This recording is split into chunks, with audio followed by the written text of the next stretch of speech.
Hi there, I'm Hannah from AnswerThePublic. Thank you for joining our webinar today. It's great to have you all here. A quick reminder before we get started about what our webinar series is all about for everyone that's new here today. So every month we talk to industry experts from a range of different industries. It might be SEO, it could be PR, it could be content marketing, all about how you can use search data to read people's minds and make better decisions. So we will be showing you lots of different tools in this session today, including how you can use AnswerThePublic to get more from your data.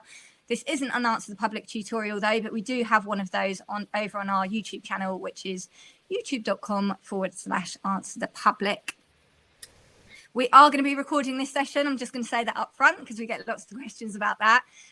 It will be added to our YouTube channel as well, but everyone that registered, so that's all of you in the room today, will get a link to that recording after the session. So for anyone that's been on any of our other webinars before, there might be a few points that we repeat just for people that are brand new to search listening, but there's absolutely tons of new stuff, and this is a brand new topic for us this week too. So today's conversation is all about how to use Google data in PR, from audience insights to pitching.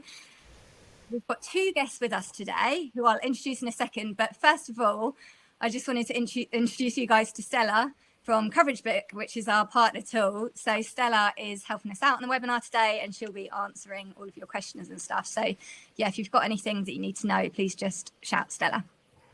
Thank you, Stella. Cool. So firstly, today we're joined by Louise Parker. So Lou is a PR director at the marketing agency PropellerNet. So I know Lou really well. We worked together for years. So it's great to have you here today, Lou. And we've also got our regular guest, search listening originator and author of Consumer Insight in the Age of Google, Sophie Coley. So guys, thank you so much for joining. Before we get started, it'd be great if you could give a little intro to you and your backgrounds and what you're going to bring to the webinar today. So Lou, if you could go first, that would be great. Thanks for having me, and hello to everyone. So yes, I work at PropellerNet and have done for a number of years. If you're not aware, PropellerNet is a search agency at its heart. I work in the PR department within there. So since working at PropellerNet, it's been about 6 years now. It's been all about tying together SEO and PR. So makes it quite obvious then why I'm talking about Google data, because I have had my head in it for the last 6 years, and we've been doing some really interesting stuff at PropellerNet for a number of years. So it will be great to share all my kind of learnings with you in this, and it's something that I'm really passionate about. Hopefully you'll find it interesting. Great, thanks Lou. And Sophie? Hi. So hopefully if you've been to one of these webinars before, you will be familiar with me. But for anyone who hasn't heard me speak or hasn't joined us on one of these webinars before, I'm Sophie Coley. I actually am still Director of Strategy at PropellerNet. So I actually work very closely with Lou and with Hannah when she previously worked in the agency with us as well. But I now split my time between directing the strategy for our clients within the agency and then promoting search listening. So the idea here is that we can learn a lot about people from how they search. It's something, again, I've been working in search for 11 years now and previously trained as a journalist. So became very interested in what we can learn about people from how they search, which is something that I will explore a lot more in this webinar. But really have the belief now that a lot more businesses should be using search data in ways that go way beyond kind of search as a performance channel.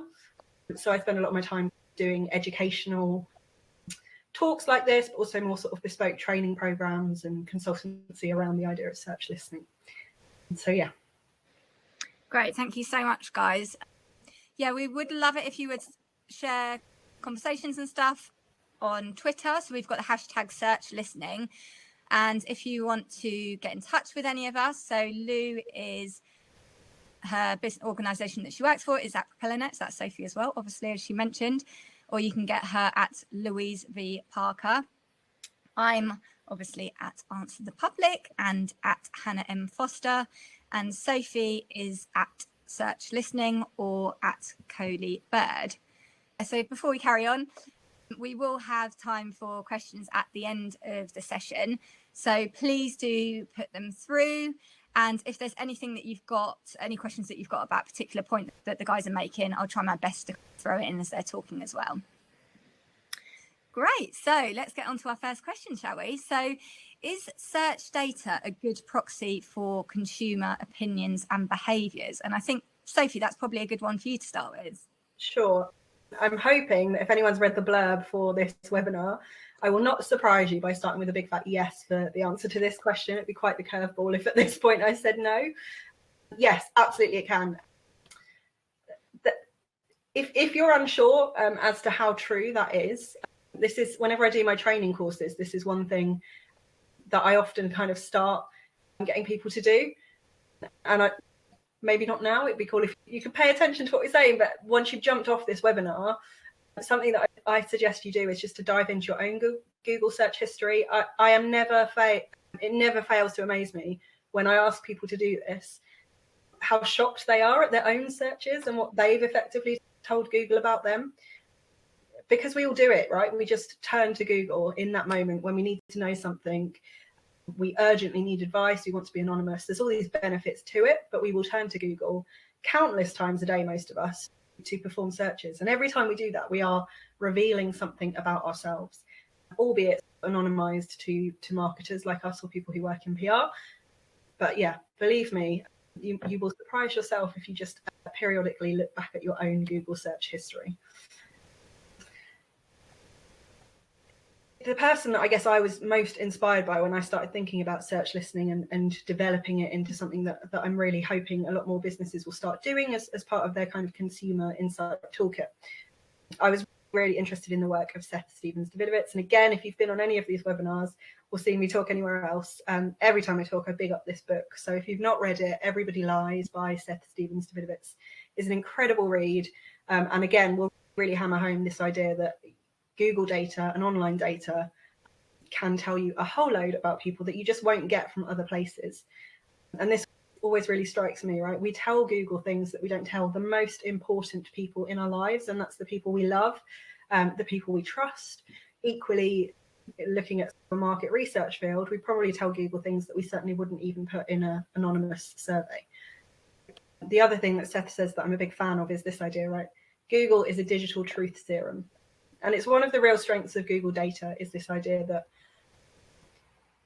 we are so incredibly candid with what we tell Google. It is the truth. It's real. We're in a moment of need, whether it's information or something else. So it's observed and it's real. So the data is incredibly powerful, and yes, absolutely is a brilliant proxy for kind of consumer understanding. Stella, who you introduced to earlier and is helping us out today, was a guest on one of our previous webinars, which again you could check out on YouTube. There's a recording of it, and she came out with this gem which I know has stuck with a lot of people since then. So this idea that if we live our best lives on Instagram, we live our real lives on Google.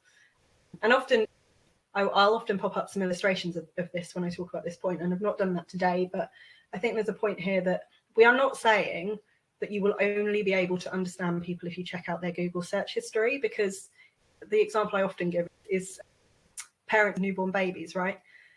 On Instagram, they're probably posting really cute pictures of their kids and the wonderful side of parenting. And yet they might be on Google at 2 o'clock in the morning, searching for advice because baby won't stop crying, something else. It's the same person, but they are portraying or sharing very different parts of their lives on Instagram and other social media channels in different ways to what they are in Google. I think the point is you can get consumer insight from all sorts of online behaviors and online data sources, but Google is that incredibly raw, candid, real thing. And I think my final point here is, again, I'm not saying don't use other data sources. We absolutely do at PropellerNet, and I will always advocate for combining different sets of data. I guess in the PR space, a lot of work is done with sort of social data and social listening. There's pros and cons to each of these methods I've got here in terms of social, search, and even survey data. For me, the real strength with search data and why you would use it, I've said it already, but it's observed, right? It's real in the moment behavior that you're effectively watching. It's super candid, it's live, so search data is always updating. A news story breaks and you will see that play out in search data because people will search around it. It can be analysed over time, so you can be checking in at search data and actually pulling trends from it as well. and the sample and the scale of the data is huge. Obviously, with search data, there's also some limitations. There's limitations with everything.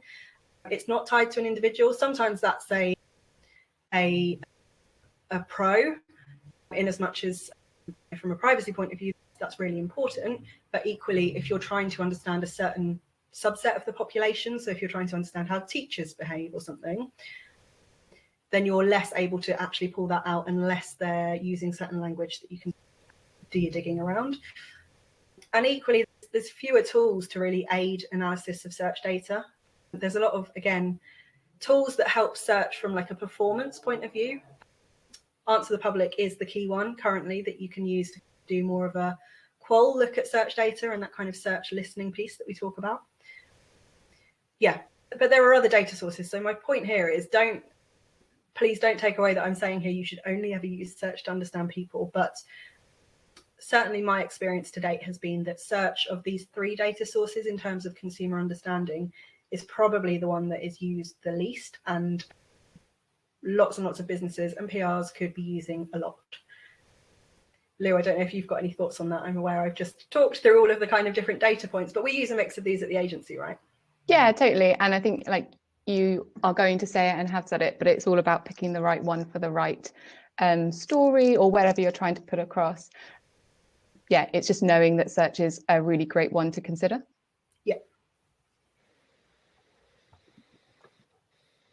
I think, yeah, my final point here is, I guess one other thing that I would hope that you take away if you are using Google already as quite as a data source for any of the work you're doing, is to challenge the assumptions that you might have about how people search and what you can get from Google data, because absolutely the majority or a huge chunk of Google searches are people looking for information about things or looking to buy something. That's why the whole search marketing industry exists, because there is a place to sell stuff to people. But I love spending my time looking at Google's suggestions, which is reflections of what people are searching at the moment. And there's other behaviors that I see time and time again that I think are really interesting to explore. And me and Lou will come on to talk about the different ways that you can use different types of Google data. But the ones that I've popped here, so community seeking as a behavior, if you like, it's the only sort of plausible explanation I have for someone going to Google and literally typing in, I hate coriander. I'm not a coriander fan myself. I may do that, but I probably don't hate it enough to type I hate coriander into Google. Equally, I hate cockapoos. That's really sad. I feel like cockapoos are very cute dogs and I can't understand why people would hate them. But if you extend that and think, so why is someone turning to Google and typing, I hate cockapoos, I hate cooking, whatever it is? It's because they're looking for other people who share that opinion, and I suppose to kind of potentially validate their opinion, but to find other like-minded people, whether it's in forums or journalists writing about that sort of thing. So that's one really interesting behavior that I always think we can do stuff with. Reassurance, particularly in the kind of healthcare world. Again, I challenged you at the beginning of this to look back at your own Google history. The health sphere, I know for sure, I do it myself. You find something funny or experience a weird symptom and you'll turn to Google because it's immediate and private and you can get an answer, as much as doctors suggest that you don't Google your kind of health needs all the time. But there's that reassurance piece, right? People searching things like, is it normal to do something? Which I always find fascinating. It's people, again, looking for that reassuring voice. And then inspiration. I guess it's a type of information, but I think when we think from a kind of information, an inspiration point of view, you might turn to Pinterest or Instagram, and definitely, certainly again, in my personal life, I get a lot of inspiration for things to do via those channels, Pinterest particularly, but we do turn to Google for that as well. So in this example, I've popped some travel searches that you can see of people looking for things like best places for a lad's holiday. I really enjoyed best places for walking holidays, those sorts of things. But yeah, my point here is, I guess, challenge your assumptions about Google searches and the sorts of consumer information that you can get from them, because it's not just information, it's not just shopping. We use Google in a real wealth of ways, and there's a lot to take from it. Great, thank you guys. That was so interesting. But I guess although that was all good, there must be some occasions when search data isn't a good proxy. It'd be great if you could give us a bit of background on when it might not be the right data set to use. Sure. I can now backtrack on everything I've just said. That's not true. I'm not going to backtrack on everything, but I think a really important place to start is thinking, what story does the data that we're pulling, and that can be Google data, it can be social data, it can be survey data. What story does it actually tell? And this for me comes from a place of, I'm seeing an increasing number of campaigns, and Lou will chuckle at this because she bears the brunt of my little rants when I see new campaigns. She gets a little Slack message from me. A lot of campaigns going out that assume that because something is the most Googled, it is the most popular. So the headline might say most popular trees in the UK, and I'm not sure that I've seen that specific campaign. That's very much an example. Most popular trees in the UK as revealed by Google data. And I suppose perhaps coming back to, I trained as a journalist originally, so there is that part of me that's, is this really true? I don't think it's fair to make the assumption that because people Google a certain type of tree a lot, it's their favorite. I think you should probably start with, if that's the story you want, we want to understand what is people's favorite tree, then you should probably think, okay, how does someone express their favoritism to like around trees? And I am using trees as a very arbitrary example here, but yeah, does Googling a tree indicate that it's your favorite? Probably not. You're probably Googling the tree because you want some information on it, or there's one in your garden, but it doesn't necessarily mean it's your favorite. So I think this is a big watch out for me. Sure, use Google data in your PR work, and Lou's going to cover off all the ways that you can do that, because you absolutely can. But just remember that most Google doesn't always equal most popular. It's not always true. And then another point here, and I guess we've experienced this with some of our campaigns, right, Lou, in terms of, can the data be skewed by homonyms? Fancy word, but effectively we're talking about things like this. This is from an exact campaign that we've run very recently. Lou, do you want to chat through this? Yes, so we were looking at RuPaul drag race winners. One of them is called Nina West, and we were looking at the searches behind it, and Nina West was coming up pretty high a lot, and we just thought, well, it's because people must like her. That's great. And then a number of people started to make the point, well, there is 9 West, and people aren't known all the time for always getting the correct name. It's quite easy to slip up on a keyboard or do a bit of a typo. You just have to start to reframe it and think, are we just seeing what we want to see, or could there be other meanings behind it? And yeah, this is something that we've had to fix, basically. Yeah, so that was one of our campaigns. Other examples are Apple. We're looking at search data, trying to understand, I guess, apples in a recipe context. Maybe the data is probably going to be skewed by Apple, the brand. And similarly, Hermes and Hermes, I hope I pronounced that. So yeah, the two of those, again, for search purposes, even where people are searching for the high-end brand of the two here, they're probably not going, it's certainly in the UK, not going to bother with the, I'm really bad at words here, the like little apostrophe over the E, and I know that there's a more technical term for that, so I apologize to any French people that we've got here. Yeah, they're not going to bother with it. They're going to spell it exactly the same. So you just have to be careful that you're looking at the right data. And there are things you can do. You could look at Hermes parcels to make sure that you're looking at that sort of thing. So you can add words on to be sure that you're looking at the right data source. There are kind of workarounds usually. Equally, you might say like my Apple, which would indicate ownership. You're probably talking about my Apple device rather than my apple that I'm going to eat. So you just need to be aware and look for that and make sure that your data is still rigorous and valid. And then the final point, I think it probably ties to the first point I made, is just, would another data source be better? So I clearly am a huge advocate for Google data. It's brilliant. Oh, thank you, people in the chat. Accent, that's what I was looking for. Sorry. But the French language there.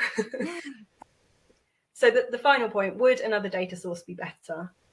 So yeah, I'm a huge advocate and I want to see more people using Google data.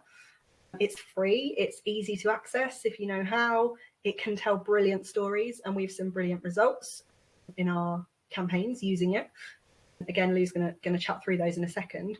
But it's not always the right data source. Sometimes you do need to turn to a survey. Sometimes you need to combine data sources. So you might find something interesting in search data and then run a survey to help validate it. So think about combining data sources and think about what is the right data source. I suppose the point here ultimately is start with the story and then think about what the data source is. But as Lou said, be open to using Google data more, because people definitely aren't using it enough as far as we've seen. Great, thank you guys. Okay, the final question, but I know that you've got a lot to talk about here, is in the context of PR, how can you use search data? I know you've got some examples that you're going to talk us through. Perhaps Lou, you want to start off with that one? Actually, Sophie put together this fabulous table as a little like preamble to what I'm going to go through, because you're going to hear from me for quite a while. Yeah, and Lou's got all the great examples of this, because I guess her and the team live and breathe this. I think the point I would love to land here is use Google data more in the PR world, but don't just think about Google data as this abstract thing, right? Remember that Google data is a reflection of consumer behaviors, consumer needs. There is always a person at the end of that keyword. It's one of my biggest gripes with the search industry as a whole, and I say that as someone who's been part of it for 11 years now. I think sometimes there's a tendency to think about keywords and not the people behind them. I think, again, approaching everything that we're talking about with a PR context of thinking about the people. So Lou's going to chat you through these. But yes, you can use search data as a hook to pitch a story to a journalist. And why that works is because you're effectively saying to them, I can prove to you that your readers are probably going to be interested in this thing because they're suddenly searching for it a lot more. So it is that consumer interest that's leading it. It's not just that you're pitching Google data. Equally, to spark a creative idea, I truly believe that the best PR work is grounded in real kind of consumer insights. I think PR, maybe it's changing now, but sometimes, certainly in the past, can have a kind of reputation as being a bit fluffy. But I think as long as we're grounding it in consumer insights, it really doesn't deserve that label. Using Google data to spark ideas is a great thing as well. And then actually, again, something we do a lot of, but using Google data as the basis for actual stories. So if you're going out with a research piece or a data campaign, then Google data is a great part of that. And again, it's not because it's just Google data in abstract, it's because Google data is a great way to reflect shifts in consumer behavior and consumer thinking. But yeah, Lou's going to elaborate on these and give you loads of really good tips now in terms of how to actually do it. I wanted to address one question that I thought might come up a lot, which is, yes, we're talking about Google data, but where do you get this data from? So there are a few different places that you can go and get it. Like, actually, Google don't tell you the data for their searches. What you do get from Google is the data for Google AdWords and Keyword Planner you might have heard of. This is technically meant to be used by doing paid search and things like that, but it is the nearest thing and it's the closest thing that Google's going to give up in terms of how many people are searching for certain search terms. However, to be able to access it, or to be able to access it to the full level of detail, you do need an ad account. So if you don't spend any money with Google, you won't be able to access it. There are also a number of SEO tools which are used quite widely in the industry, like Ahrefs and SEMrush. So they are paid for tools, but they are quite well respected in terms of getting search volume and search data from them. But like I said, you have to pay for them. And if you're a PR person in a PR department or a pure PR agency, it's very likely that you probably aren't signed up for these tools. There are a couple of free ones. So AnswerThePublic has a free option, which you can go and delve into the Google search data within there. Google Trends is also a way that you can be looking at what's happening in the search world at Google. However, you don't get search volumes with this, which doesn't mean that they're bad. It just means that you can use them in different ways. The plus points for those two, AnswerThePublic and Google Trends, is that they are updated near enough live. So you get real-time insights, whereas the ones with search volumes are normally about a month behind in terms of their data. None of this is good, bad, It doesn't mean use one over the other, but it's just to give you a sense of what you can get from each one.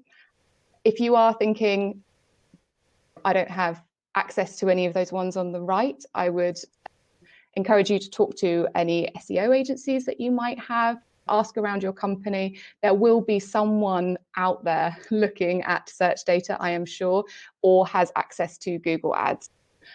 I would think it's very unlikely that you wouldn't be able to find access somehow.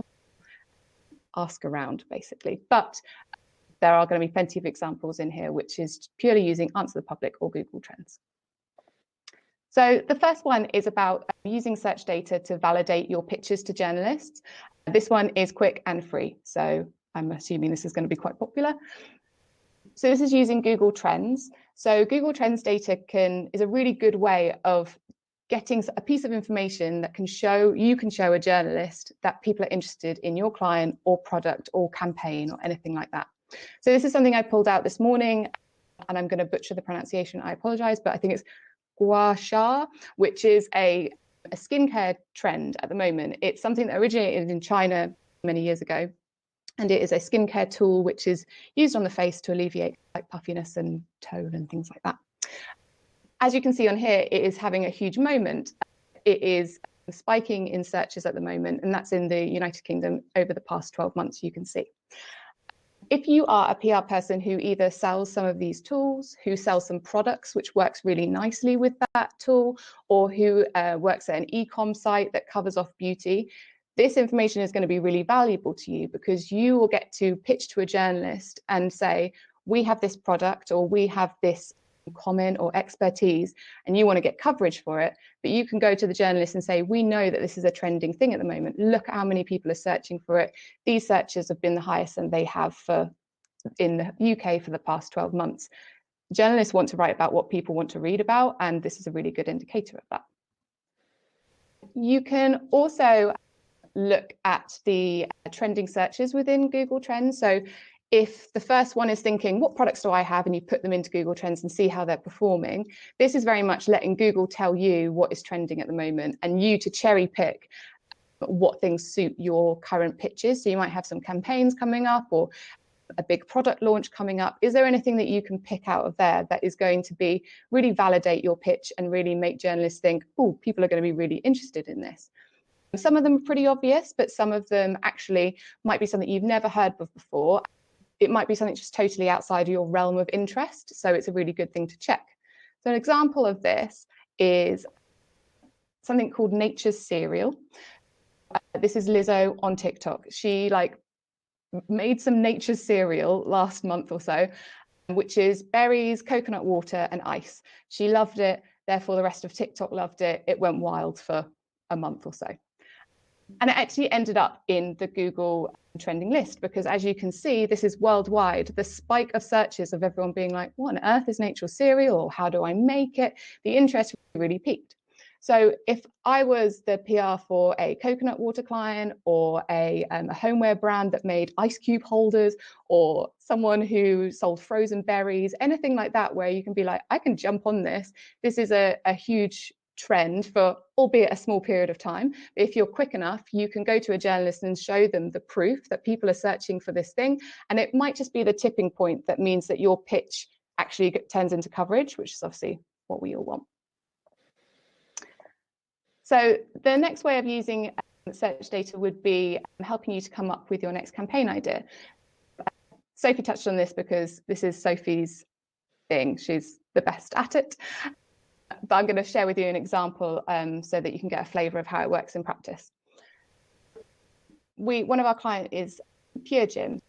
And while Sophie was looking at the search listing around the subject of gyms and things like that, she came across some quite interesting searches that were surprising. They are a fascinating truth, but again, something you might not have expected. There are a lot of people searching around being scared to go to the gym, or having gym anxiety, or not feeling confident enough to take themselves to the gym, but obviously wanting to a little bit, otherwise they wouldn't be searching. So it actually sparked off this whole idea. Like, we thought, could we do a campaign that is purely targeted at these kind of people? Because clearly there's enough out there for them to be showing up at some of the top searches in Google. So our idea manifested itself in a bit of a social experiment, a piece of research that talked about confidence and going to the gym and providing resources of how to combat it, really, how to make those people who were previously very nervous have a bit more confidence and actually go to the gym. So part of it was doing, like I said, some research. Part of it was monitoring heart rates to see how much people's heart rates went up. And they did, more so than being scared of a spider. So you got a nice little PR hook in there. But it's something that, in all honesty, I would have never thought of had I not started to see those searches. So it really started to open up some potential campaign ideas. It's such a minefield when it comes to Google data, but I think one of the best ways of starting is putting your brand, your industry, your product through Answer the Public. And if any of you have used it, that you just get this spider web of like amazing data and just start digging through it to see if there's anything that surprises you and see if that can be encapsulated in your next kind of brief when it comes to doing your next campaign idea. It's probably just worth pointing out there for anyone who doesn't use Answer the Public currently or regularly, what it effectively does. If I just jump back, Answer the Public scrapes these kind of Google suggestions. So Google is serving up these suggestions based on what other people around you are searching. So you can almost think of it as like trending searches, if you like, and they do get updated in real time. Answer the Public scrapes this.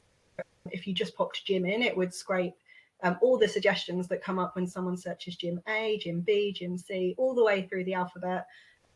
Which gym, why gym, what gym, all sorts of different terms. So it's giving you a huge wealth of data in a few seconds. But it's this, just to be clear, it's this data that it's giving you, which is my favorite type of Google data. It's the really colorful, interesting stuff.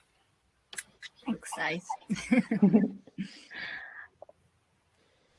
Finally, search data can actually be your next campaign idea. So I'm going to go through a couple of examples, again, just showing you just a couple of different ways that you can use it. So the first one is around national preferences. So on the right-hand side is a story that we at PropellerNet recently did around where the world wants to move to. So that looked at localized search data. We used Google AdWords for this one, but you could do it through something like Ahrefs. So we looked at localized search data to find out who was searching for terms like moving to Japan or relocation to Japan or something like that. And we did that for Japan, USA, UK, every single country in the world to see in Russia, which one was the most searched for, in the US, which one was most searched for. And we populated a whole map with the answers to it. In the US, it was moving to Japan that came up highest. In Russia, it was moving to the US. And those are the biggest ones I can see on my slide, so I won't go into any more detail. But it takes a little bit of time because you've got to go through every single country, but finding out the highest searches for insert your product or your interest there in every country around the world is something that is fascinating. You can suddenly start to zoom in, you can start to look at how things compare, which ones are the most popular en masse, like in the whole world. It really opens up a lot of conversation. And with something like Google data, this is the perfect way to use it, because when you are moving abroad, there's so much you need to think about. There's so much research you need to do. That is when you would turn to Google. Also, if you tried to do this story with survey data, it would cost you a huge amount of money. Yeah, it would just not be worth it, really, probably, for the amount of money it would cost. So thinking about national preferences and stuff like that is a really good way of using Google data.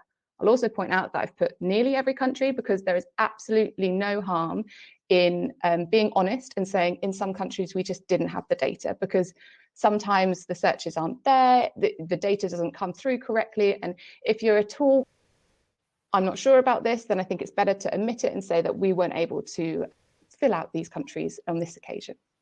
It's worth noting, isn't it?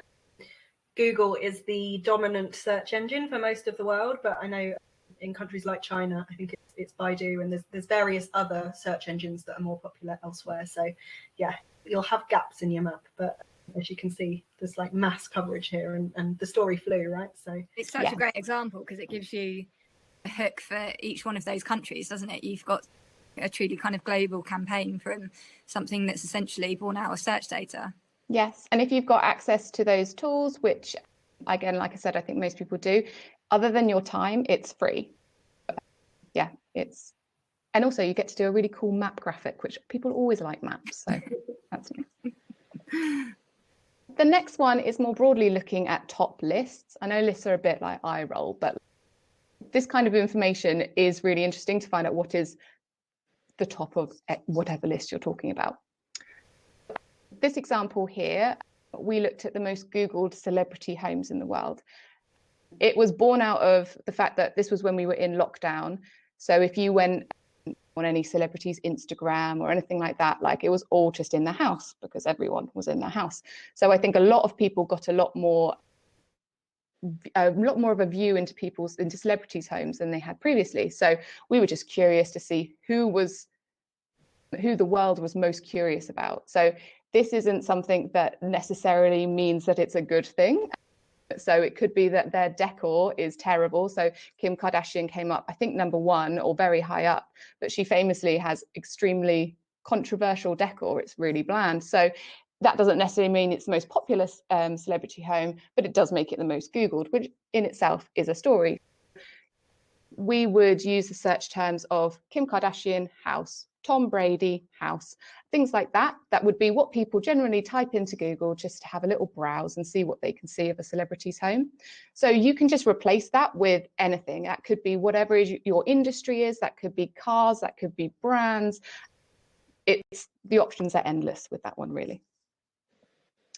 And then the third one would be looking at top countries. So it's similar to that first one, but there's a bit of a twist to it.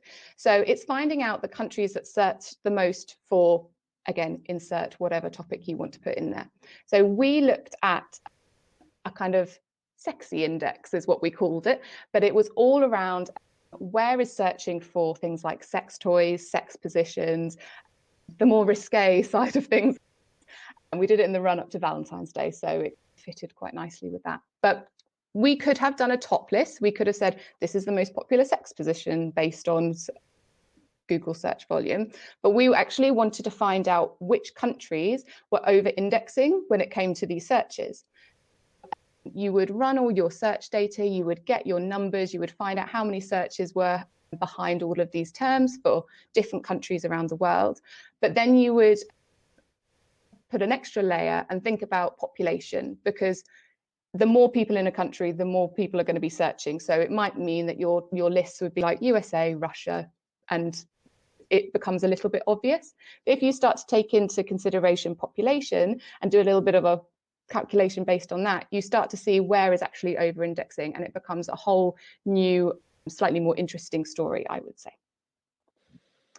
And then finally, we have used it quite often to run trend stories. So this was a more home-focused story. It was done at the beginning of this year, and we use search data by comparing like percentage increase of searches.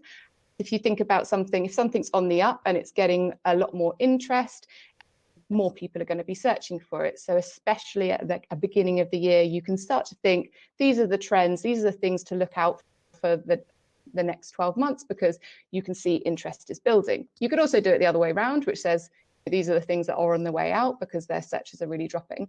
But we did this for homeware, but again, you could put in whatever is applicable to your client, to your industry, just to see what either the UK or the world is searching for, and you can package it up as more like a trends report, and it's something that journalists are really interested in and are often covering, and they're often looking for this information. I think with a lot of this, journalists don't have the time to run this data. So if you can find out all this information from Google data and show exactly how you've done it and show your workings, then they're normally more than happy to cover it because they just don't have the time to do it themselves.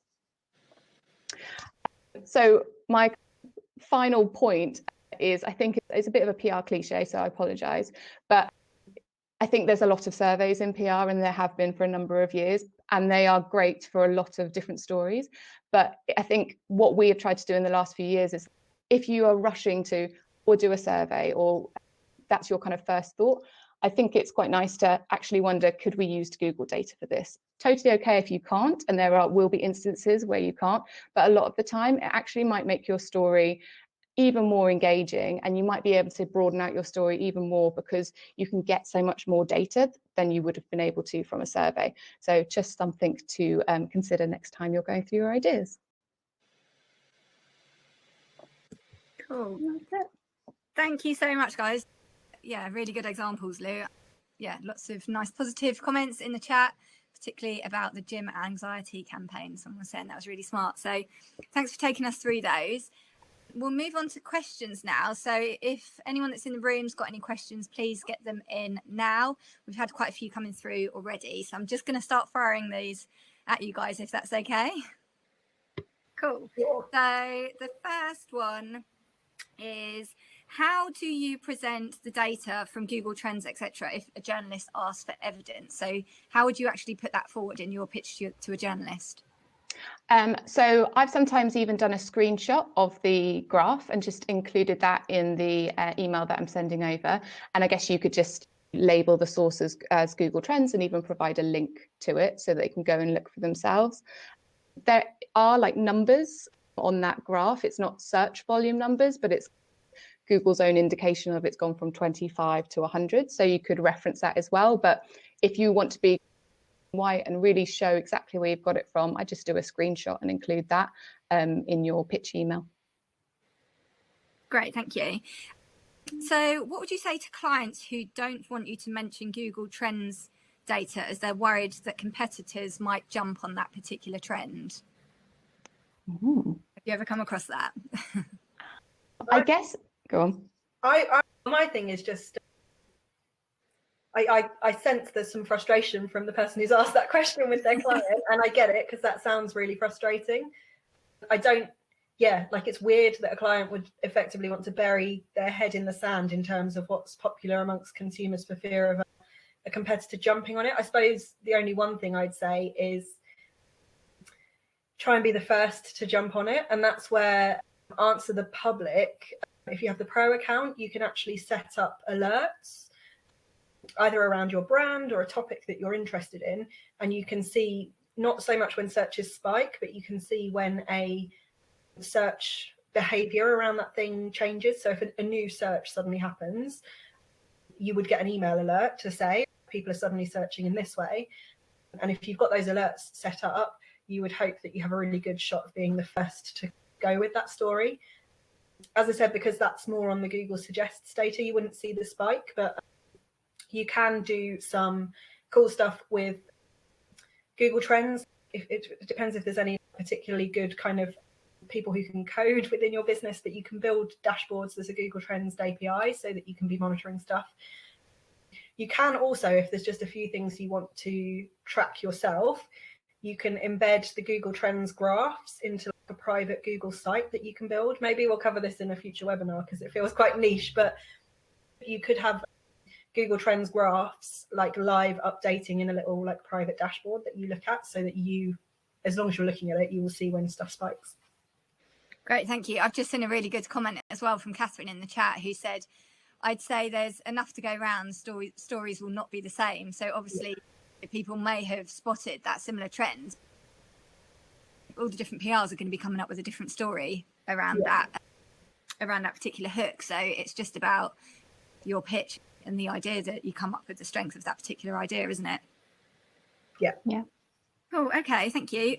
So can you leverage Google data for clients who only operate regionally? So the example here is for a service that's only based in London.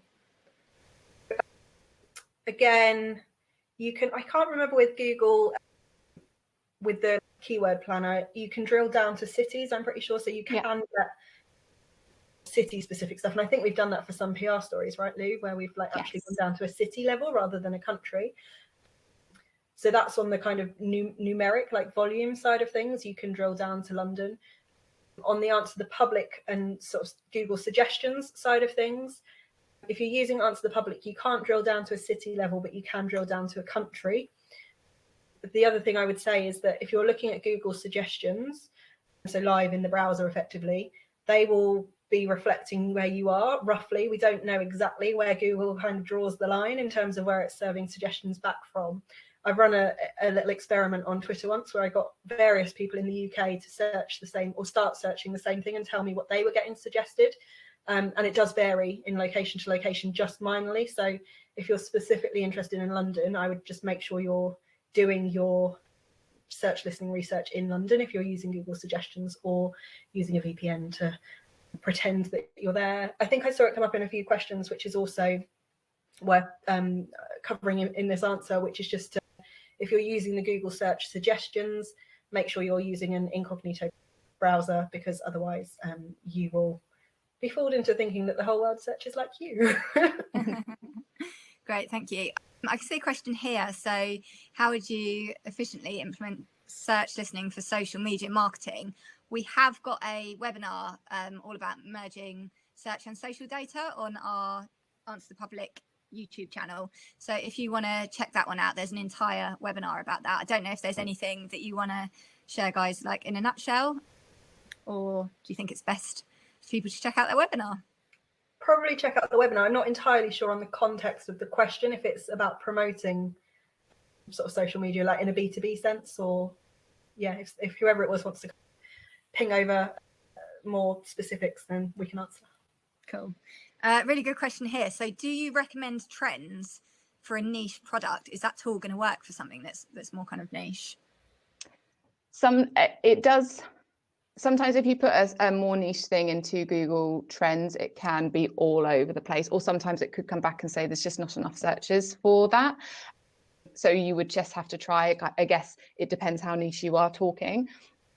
So that is a limitation of it. I guess it's there for a wider look at Google search. So you can't, not everything can be on there. In that occasion, I would recommend looking at things like AdWords and a tool like Ahrefs or SEMrush or something like that, which should be more broad and should have more niche terms and keywords. I think the other thing I would add is don't get fixated on like the niche language you use in your world. Perhaps sometimes think about, I guess, what's the benefit to the customer or the consumer, or the person who's going to use your product or your service, and how might they talk about the thing. It might not be your brand name, it might not be how you refer to it in your industry yourselves. It might be that you use a lot of jargon and other people refer to it in a different way. So I'd always encourage people to play around with the terms that they're using when they're doing more search listening type research.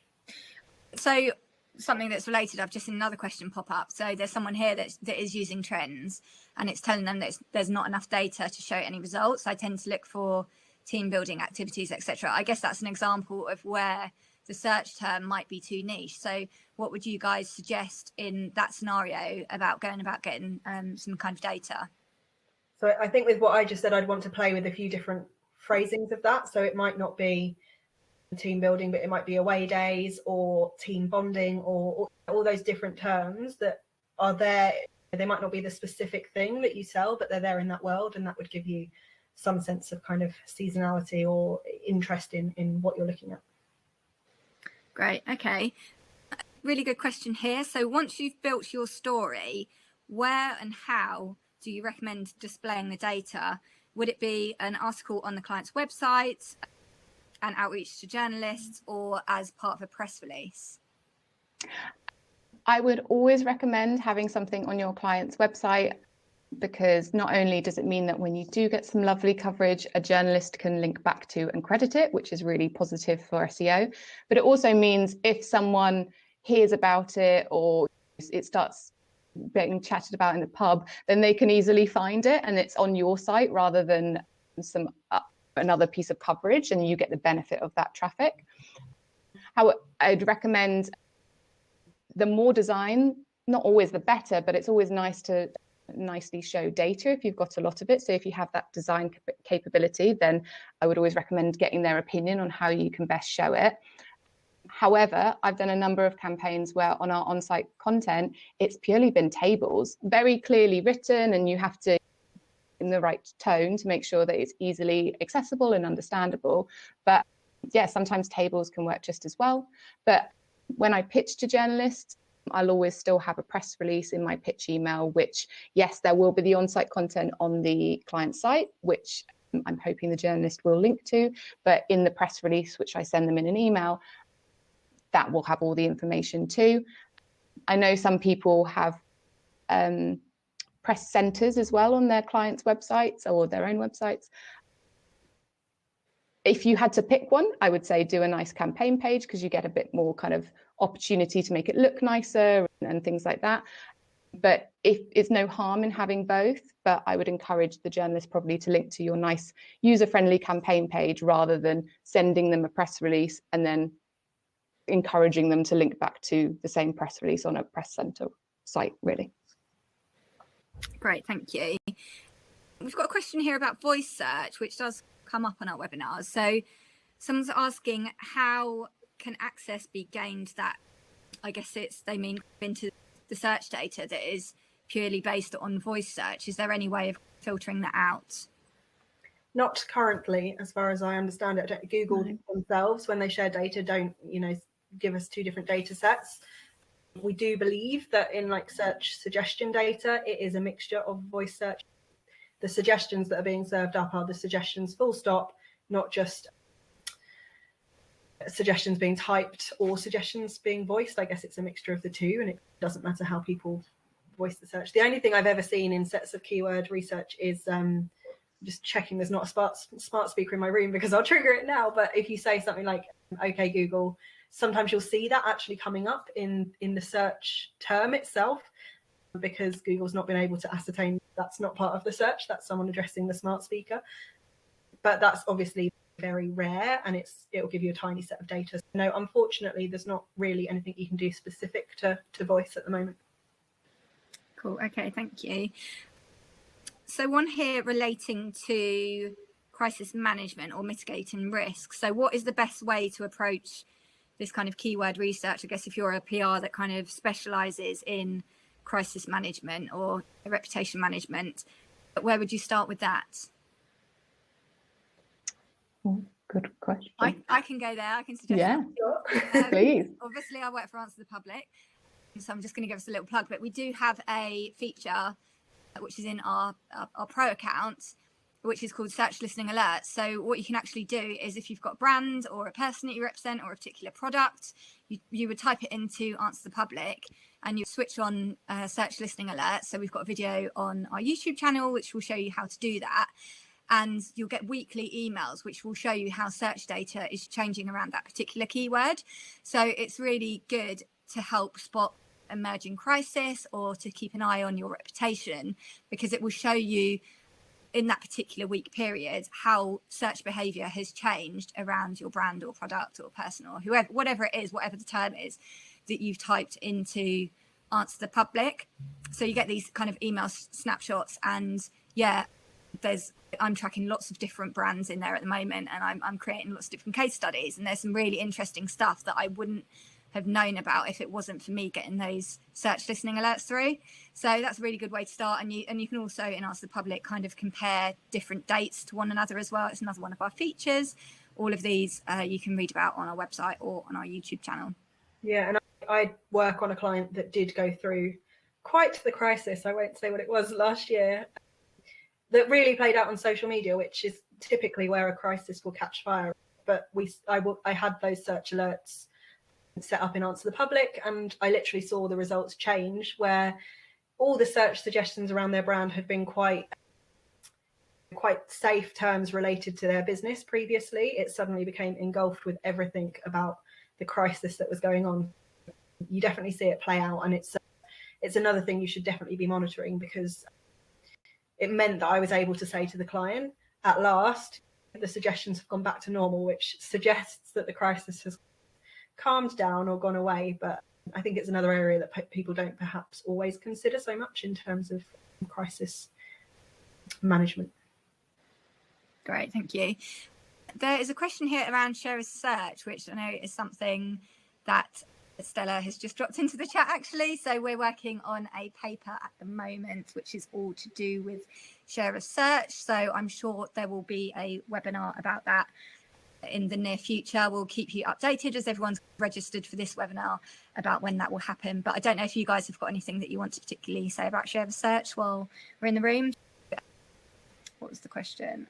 Our brand has the largest share of search in this category at the moment. How do we get share of search? Yeah, but I guess it's another one where you need access to AdWords and keyword volumes, really, to confidently be able to get to a share of search.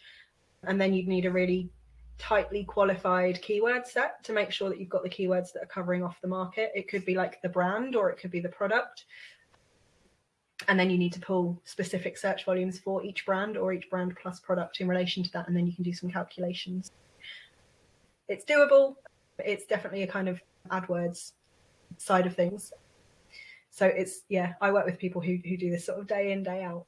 It's definitely an interesting area that's emerging. And I think it's really cool that people are getting more excited about it. I suppose what I would also encourage people to do is to look at, I almost think if that's the volume side of things, but look at like the color and the richness around it as well, which is not how many people are searching for this thing or what is the share of search in an area, but also what are the themes that people are searching around you versus competitors, that kind of thing as well.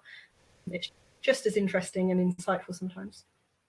Great. I will also, in the follow-up notes, send you a link, everyone in the room, to a podcast that Stella, who's helping out today, did on share of search as well. So that'll help you. And then we've got the paper and future webinars and things. So there will be more about that. Cool. Okay. We're almost out of time. I think we've just got time for another couple of questions. So the first one is, I think this one would be good for you, Lou. So do you find that there is some fatigue amongst journalists for certain types of search data-led stories? Neil is asked this question. He's thinking like the most Googled hook. What do you say about to that? Probably yes. But then I think it means that you just, as with anything, I think you could say the same thing about surveys in PR. You could say the same things about using Instagram data or social data for PR stories. I think there are a lot of them, but I think you just need to challenge yourself and make sure it's a really good story. I think what Sophie was mentioning is in make sure that you're using Google because there's a reason to use it. The perfect thing is you're using Google because there's no other way of getting this data or at that same scale. Then you probably know you're onto something good. And then obviously check that it hasn't been done to death. Like I think any PR person would do that. But if you can see lots of people have done the same piece of content or same PR story over and over again, then just leave it and move it on to something else. But I don't think formats, are ever just going to be completely blacklisted. It's just the story. So as long as you feel strongly that there are going to be lots of people out there who are interested in what you're saying with your data, then I think you're fine. Great, thanks guys. We've actually got some people that are asking for PR and marketing help. Lou, would you just share your details if anyone needs to get in touch with kind of particular pitch ideas and things like that again? Yes. So you can find me on Twitter. So I am Louise V Parker on Twitter, or you could always at PropellerNet. It's slightly easier to find, again on Twitter, or send us an email. If you go onto the PropellerNet website, you'll find our email address on there, which is a manned email, so we will see it. And Sophie, it'd be great actually if you could just share your Twitter details as well once more, just in case anyone's got any follow-up questions for you too. Yeah, mine is the slightly more bizarre, less professional, but at Coleybird, so COLEY Bird, BIRD. Yeah, so feel free to drop me a message on there, and I'm always up for helping people with search listening. For any questions that you've got about Answer the Public, I'm at Hannah M Foster, and we are at Answer the Public as well. I think that's all we've got time for today. Thank you so much, everyone, for joining the webinar. There's been absolutely loads of you. I think we had over 2,500 people register for this one. So it's great that so many people are interested in finding out about how you can use search data for kind of PR stories. But we are running these webinars regularly. They're monthly. You guys will get the information about the next one as soon as it's all confirmed. So it'd be great to see some of you at that one. You'll get an invite automatically along with the recording, and we'll send you some notes from today's session as well. All of the webinars are on our YouTube channel, so we have mentioned that a few times, but it's youtube.com/AnswerThePublic. They are also, if you're on Answer the Public, there's a little tab at the top that says Learn. and there's a drop down to webinars, and they'll all be hosted on there as well. But yeah, any kind of feedback or anything, just get in touch with us on Twitter. It'd be great to hear from you. And a massive thank you to Lou and Sophie for being here today. You guys have been absolutely brilliant. I know I've just been looking at the chat. People have been loving the content from the webinar and all of the examples and everything. So yeah, big up to you guys and thanks for your time. Thank you. Really enjoyed Thanks so much. And thank you, Stella, as well, for helping out too. Yeah, we'll catch you all next month. Thanks, guys. See you then. Thank you. Bye-bye. Bye. Bye.